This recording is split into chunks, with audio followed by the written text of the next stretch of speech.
Good afternoon. It's Wednesday, April 29th. It's a great day for me because my oldest granddaughter is 10 today. So we've been celebrating with her over text and pictures and wishes and presents. So I look forward to even more of that today. Hope you have something to celebrate today. We're going to continue on the Psalms today. I'm going to do Psalm 119. But relax, not all today. As you know, probably it's the longest chapter, psalm in the Bible. But it's frequently used in Jewish celebrations. It's part of a lot of Christian liturgies. And so it's been a very formative passage. I've stayed away from it just because it's so long. And so just a little background on Psalm 119. It's written with 22 stanzas. And each stanza is 8 verses. So 176 verses all told.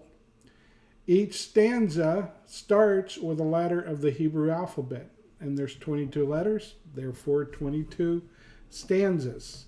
And so that's a little background of just the formation of it. And just think of that structure, a little different than maybe how we write poems. There's not rhyming in our language, but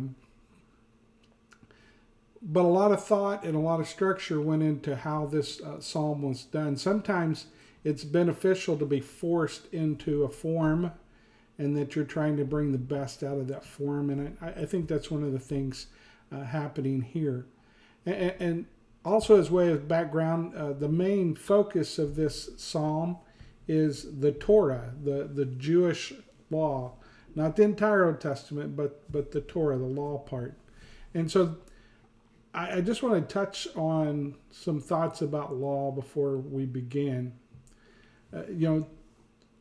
Sometimes we hear something about the law of God, and we may assume that means the entire Bible, and we make the entire Bible into something more like a rule book.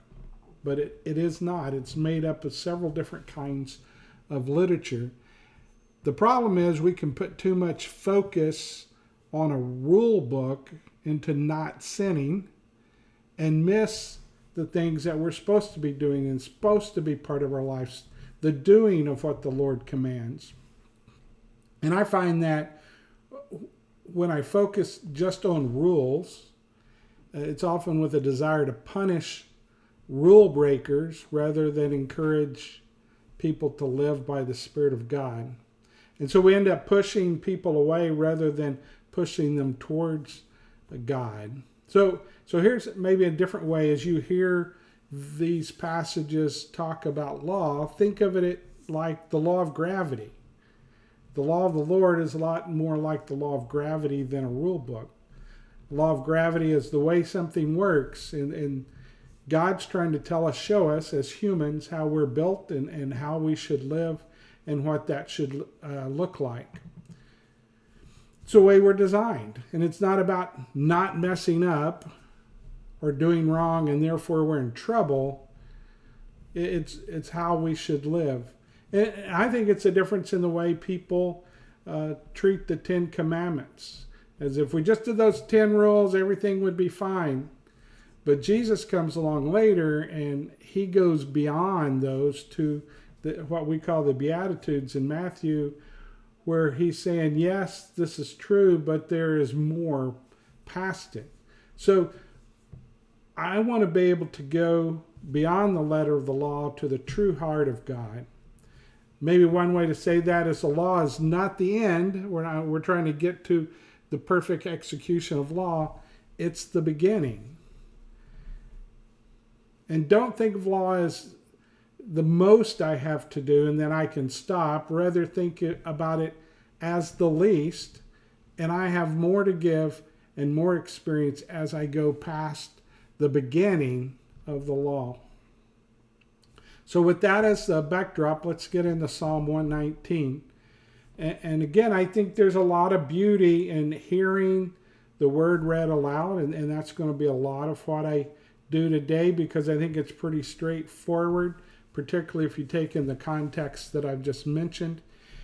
And because the psalm is so long, I'm going to break it into 3 parts So today we're going to do the first 7 stanzas, and then next week 6, and then we'll close out by doing 7 again. Well, actually, my math is off. 2, 4, 5, 6, 7. Yeah, no, we're going to do 7 this week. Okay, well, let's get into Psalm 119. Blessed are those whose ways are blameless, who walk according to the law of the Lord. Blessed are those who keep his statutes and seek him with all their heart. They do no wrong, but follow his ways. You have laid down precepts that are to be fully obeyed. Oh, that my ways were steadfast in obeying your decrees.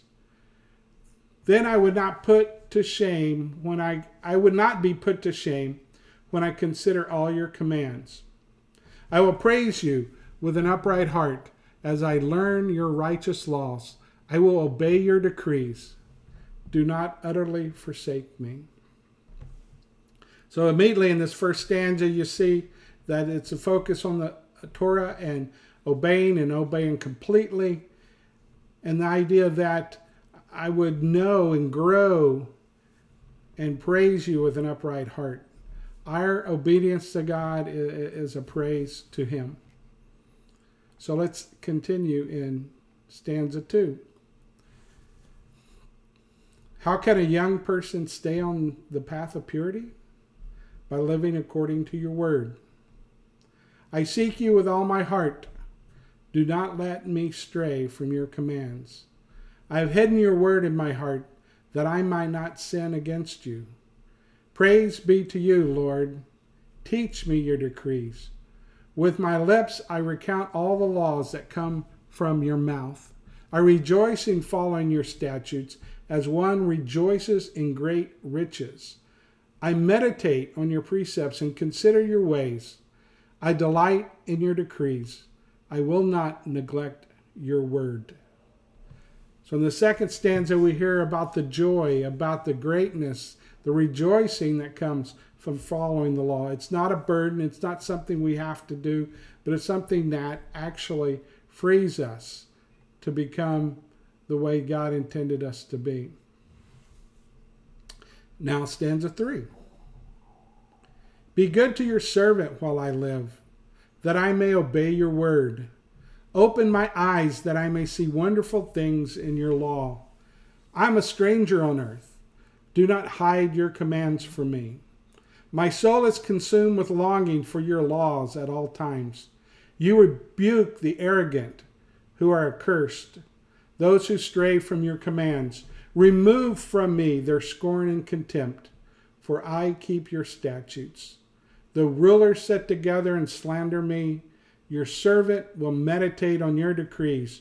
Your statutes are my delight. They are my counselors. So in the face of opposition, the writer suggests we keep going, we keep following, no matter what else others are saying, no matter what else others are doing. And I think that's a great encouragement. The next stanza. I am laid low in the dust. Preserve me according to your word. I give an account of my ways, and you answered me. Teach me your decrees. Cause me to understand the way of your precepts, that I may meditate on your wonderful deeds. My soul is weary with sorrow. Strengthen me according to your word. Keep me from deceitful ways. Be gracious to me and teach me your law. I have chosen the way of faithfulness. I have set my heart on your laws. I hold fast to your statutes. Lord, do not let me be put to shame. I run in the path of your commands, for you have broadened my understanding. So again, the themes of teaching and learning and growing are coming through in this psalm. And so he continues in the next stanza. Teach me, Lord, the way of your decrees, that I may follow it to the end. Give me understanding so that I may keep your law and obey it with all my heart. Direct me in the path of your commands, for there I find delight. Turn my heart toward your statutes and not toward selfish gain. Turn my eyes away from worthless things. Preserve my life according to your word. Fulfill your promise to your servant, so that you may be feared. Take away the disgrace I dread, for your laws are good. How I long for your precepts. In your righteousness, preserve my life. So another thing to bring into the psalm is to think of it in terms of a prayer. He's asking for God to do what he knows the law will do, as he puts it within himself, within his heart. Another cool thing about the Psalms is we've turned many of them into songs, and you're going to hear some common phrases as we go through Psalm 119. But I like that a song is one way that we put things in our heart and keep them for memory and for recall. And another way to think about that same song is as a prayer, something we're asking God to do. The next stanza. May your unfailing love come to me, Lord, your salvation, according to your promise. Then I can answer anyone who taunts me, for I trust in your word. Never take your word of truth from my mouth, for I have put my hope in your laws. I will always obey your law forever and ever. I will walk about in freedom, for I have sought out your precepts. I will speak of your statutes before kings and will not be put to shame, for I delight in your commands because I love them. I reach out for your commands, which I love, that I may meditate on your decrees.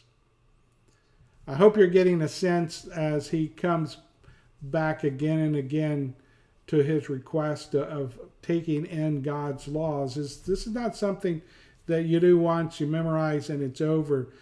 But it takes a while for it to shape us, and it's by that repetition, it's by that habit, it's by over and over again coming back to things that are even familiar and hearing new things that God is trying to tell us. So one more stanza for today. Remember your word to your servant, for you have given me hope. My comfort in my sufferings is this: your promise preserves my life. The arrogant mock me unmercifully, but I do not turn from your law. I remember, Lord, your ancient laws, and I find comfort in them. Indignation grips me because of the wicked who have forsaken your law. Your decrees are the theme of my song wherever I lodge. In the night, Lord, I remember your name, that I may keep your law. This has been my practice. I obey your precepts. So in closing, I hope this is an encouragement to do that very fact.